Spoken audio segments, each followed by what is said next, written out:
അട്ടപ്പാടിയിലെ കേന്ദ്ര സംസ്ഥാന പദ്ധതികൾ വിലയിരുത്തുന്നതിനും ഏകോപിപ്പിക്കുന്നതിനുമായി കോർഡിനേഷൻ കമ്മിറ്റി രൂപീകരിക്കും. അട്ടപ്പാടിയിലെ പ്രശ്നങ്ങൾ വിലയിരുത്താൻ അഗളിയിൽ ചേർന്ന മന്ത്രിതല യോഗത്തിലാണ് തീരുമാനം.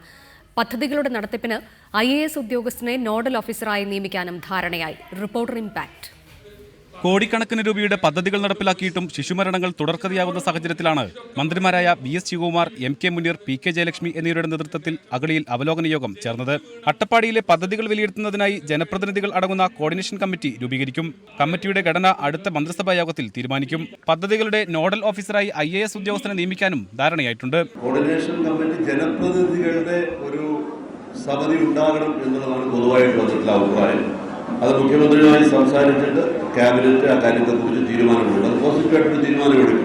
യോഗത്തിൽ ആരോഗ്യ പ്രവർത്തനങ്ങൾക്കായി 2 കോടി രൂപ അധികം അനുവദിച്ചു. പാലക്കാട് ഡെപ്യൂട്ടി DMO ഡോക്ടർ പ്രഭുദാസിന് അട്ടപ്പാടിയുടെ പൂർണ്ണ ചുമതല നൽകി.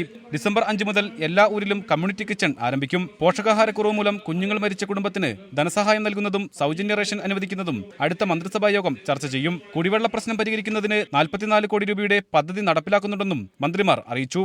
മുൻപും ഇത്തരത്തിലുള്ള തീരുമാനങ്ങൾ ഉണ്ടായിട്ടുണ്ട്. അതുകൊണ്ട് തന്നെ ഇന്നെടുത്ത തീരുമാനങ്ങൾ നടപ്പിലാക്കാനുള്ള ആർജവം സർക്കാർ കാണിക്കുമോ എന്നാണ് കാത്തിരുന്ന് കാണേണ്ടത്. ക്യാമറമാൻ പ്രജിത് കൊങ്ങാടിനോടൊപ്പം പ്രസാദ് ഉടുമ്പിശ്ശേരി, റിപ്പോർട്ടർ, പാലക്കാട്.